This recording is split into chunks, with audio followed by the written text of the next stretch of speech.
so next we have example again, sketching the graph of the vector function in terms of t. So since your function is in terms of parametric, this in terms of parameters, so we know that your graph supposedly a curve in space. I'm saying space because we have I, J, and K. So your sketching should be in 3-dimensional system. Okay, so now you have just now we have linear equation, so that's why you have a straight line. Now you have trigonometric function. Your parametric equation is based on trigonometric function. So here what you can do is, so this is the x component, so x equal to 2 sine t, and this one is y component, 2 cos t, and this one is z equal to 5.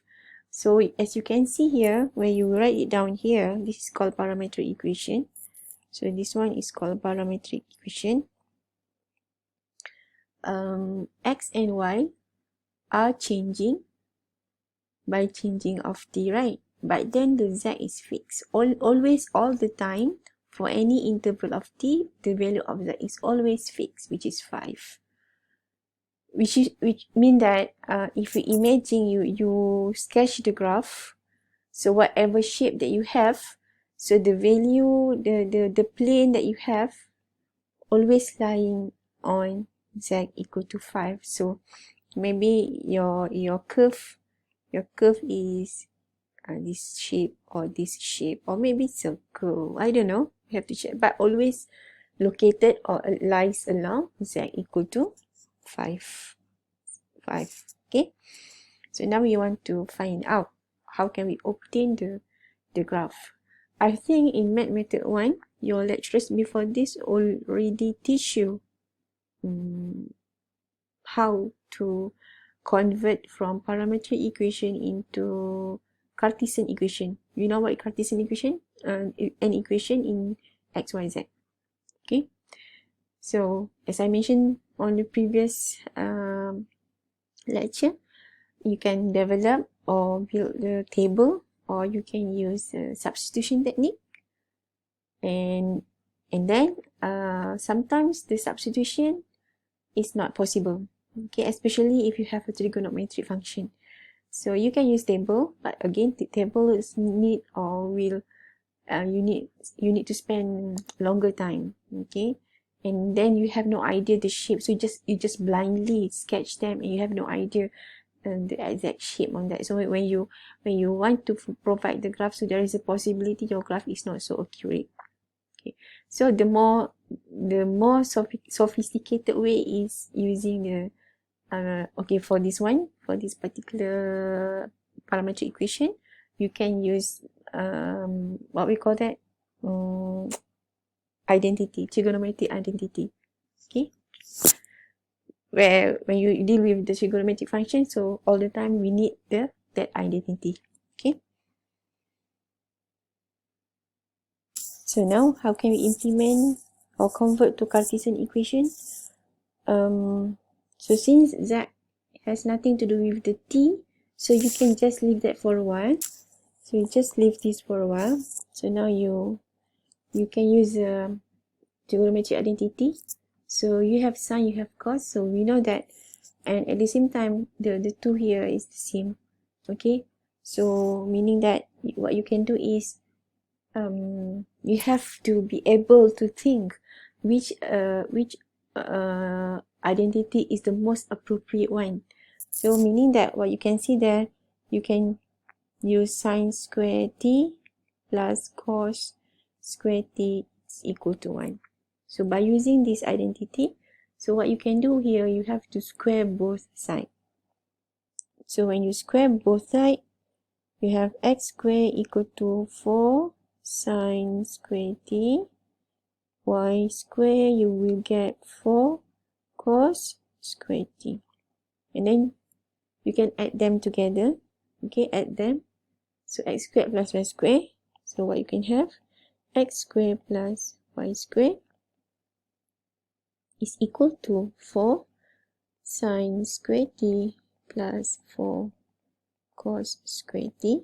Okay, we can factorize 4. So sine square t plus cos square t.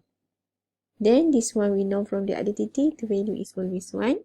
Then you can eliminate the t. So you just only have x and y.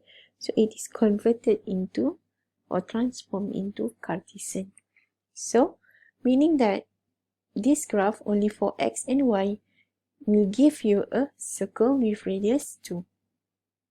Okay, but remember you have z and you have to sketch it in 3D system. So your circle is always lying at z equal to 5. Remember your sketching is not surface. It's not surface because you have the parametric function in terms of parameter t. So your sketching should be a curve in space. So now your graph always lying at z equal to 5. So this one x, y, and this one z. And then you have a circle with radius 2. So if you look at from here, okay, so what you can see on y-axis plane is a circle with radius 2. So this one 2, this one 2. Okay, so this is your vision on 2D when you are standing up here, you're looking down and you can see this circle. Okay, this is empty, nothing inside here, just empty. Okay, it is not region, but it's just a curve. Don't confuse with the sketching that you have done in method 2 and method 1. So this one a curve, just a line. This is empty, kosong dalam ni. Okay, so it just like you are moving around. You are moving around along this circle where the height is always equal to 5.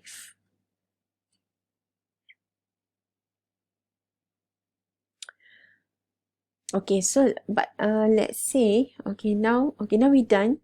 Based on the example provided, he just asking you to sketch the graph, right? So we check that. This one, sketch the graph. Okay, let's see if I extend the question here. Okay, sketch the graph of the following vector function. Okay, so now let's say I add another instruction. Okay, so that is the instruction, indicate by an arrow, because from the sketching that we have here, we have no idea the direction, whether the moving of the particle. Remember, this is just like a particle path. You are moving around, so you are moving around along the circle. Okay, but you have to know, since you have learned about the vector, you need to you have an extra thing that you can obtain the direction, whether you go this way or you go that way. Okay, so now based on the instruction, extra instruction provided, we want to indicate the direction of the circle when t increasing. Okay, so let's say here, because this question is very general, so in exam, if they ask for it, then they will give you the specific t. So let's say here, we want to check for t equal to 0, t equal to pi over 2. Okay, and then maybe you can check t equal to pi. I'm choosing pi because we have a trigonometric function here. So it's easy for us to get the value, the whole number, rather than you just put a number, so you will get maybe in a decimal form. Okay, so now we want to find how can we obtain the direction. What is the direction of the motion? So in order to determine the arrow of the motion, or this one, the arrow, whether it is clockwise or anti-clockwise. So now based on the value of t that we decided just now. So we start with t0.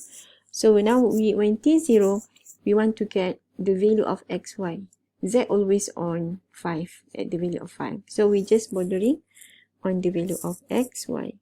But z is always equal to 5.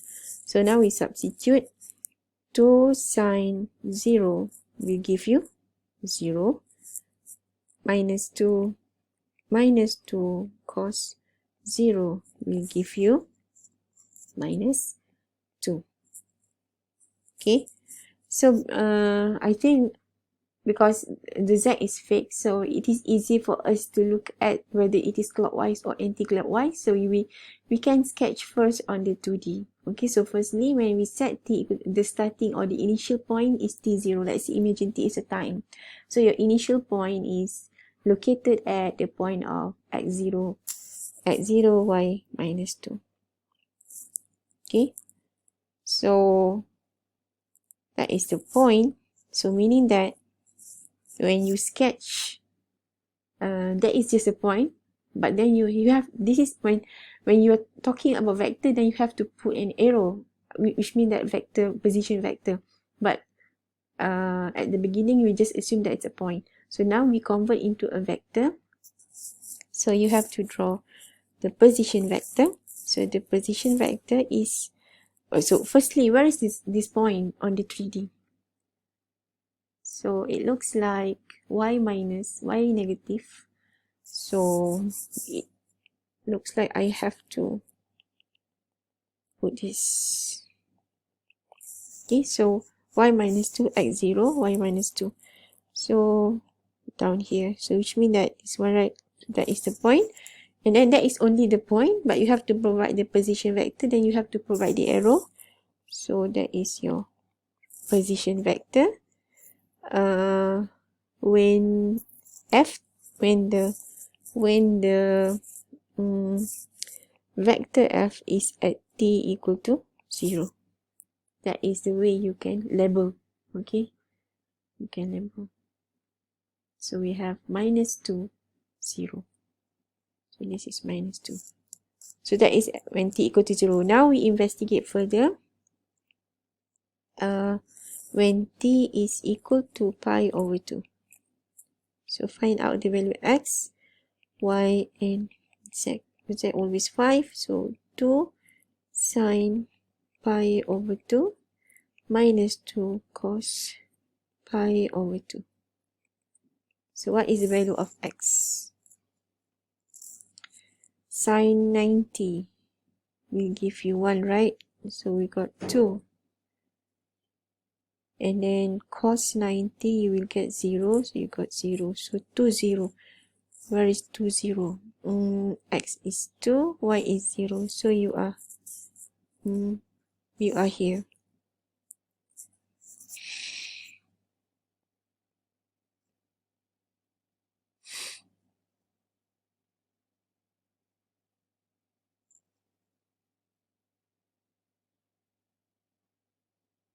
Oops. Y 0, x is 2, sorry. Y 0 is 2, so over here. So that is your next location when you have t equal to pi over 2. So then where is the point here on the 3D system? It should be somewhere here. Must be on the line. You cannot suddenly put outside. So it's wrong. Must be along the line. Okay, then you have to provide the position vector. So now what color? Okay, purple. So that is the arrow. So that is the position vector f when t is equal to pi over 2. That is the second one. So that is your next position. And then maybe you want to know where is your location when now your t is pi. So x, y, z always 5. 2 sine pi minus 2 cos pi. So sine pi you got 0. So cos pi you got 1, so minus minus 2. No, minus 1. Negative 1. Cos. Yeah, minus 1, so you got 2. Okay. So then you plot x0, y2. So next position is here. So where are you now? Y, x0. So here. This one, right? You are now at here, at this position. So now you provide the line. So that is the position vector when your t is pi. So you can see that you can now, can you tell me what is the direction that you have from your analysis here? So it looks like you have anti-clockwise direction, or that is on 2D, but on the real sketching in 3D. So your position, your direction is in this way. Okay, so you can imagine if you put any t inside the function, so you are always traveling around. What color do I want to use here? You are always flying along the circle. Okay, for some specific value of t. Okay.